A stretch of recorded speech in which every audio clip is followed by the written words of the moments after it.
ગુજરાત લાચાર બન્યું છે।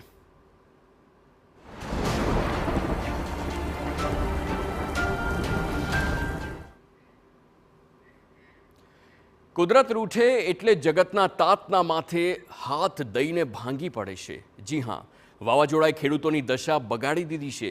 સુરતના ઓલપાડની વાત કરીએ, વાવાઝોડા બાદ ખેતરોની હાલત ખૂબ જ દયનીય બની છે।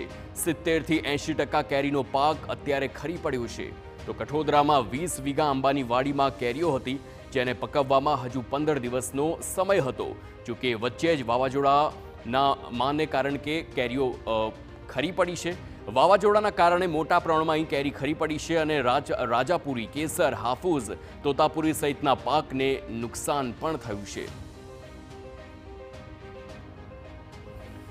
આ પવનના લીધે 80% માલ મારી પાસે ખરી ગયો છે। અમારો રોવાનો વાવ આવ્યો છે। આમાં એટલે મારી પાસે આવો છે લંગડો છે, કેસર છે, રાજાપુરી છે, હાફૂસ છે, તોતાપુરી છે, જમાદાર કેરી છે। પણ હવે હું ખેડૂતનો માલ તૈયાર હોવાનો ત્યારે કુદરતી આફત આવે છે તો આ માલ પડી ગયો છે। અમને ઘણું નુકસાન થયું છે। મિનિમમ તમે ઢગલા જુઓ તો આ માલ કેટલો માલ પડ્યો છે અમારો, અને અમને દર વખત આવી આફત આવે છે। સરકાર તરફથી અમને અપેક્ષા રાખીએ છીએ કે કંઈ ને કંઈ રાહત અમને મળે તો ખેડૂતનું કંઈ જગતના તાતનું કંઈ ભલું થાય। બાકી આ કુદરતી અમે લાચાર થઈ ગયા છે। ખેતરના માલિકો પાક જોઈને હેરાન પરેશાન છે અને હવે ટ્રેક્ટર મારફતે જમીન પર પડી ગયેલી કેરીઓ ખેતરમાંથી બહાર કાઢવામાં આવી રહી છે। હવે માંગ થઈ રહી છે કે સરકાર ખેડૂતોને આર્થિક મદદ કરે।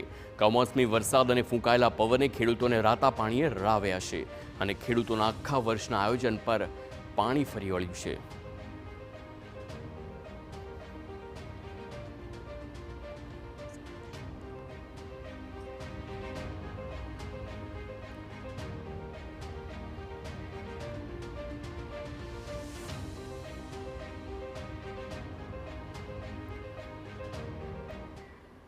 તો રાજ્યમાં ભર ઉનાળે થયેલા માવઠાએ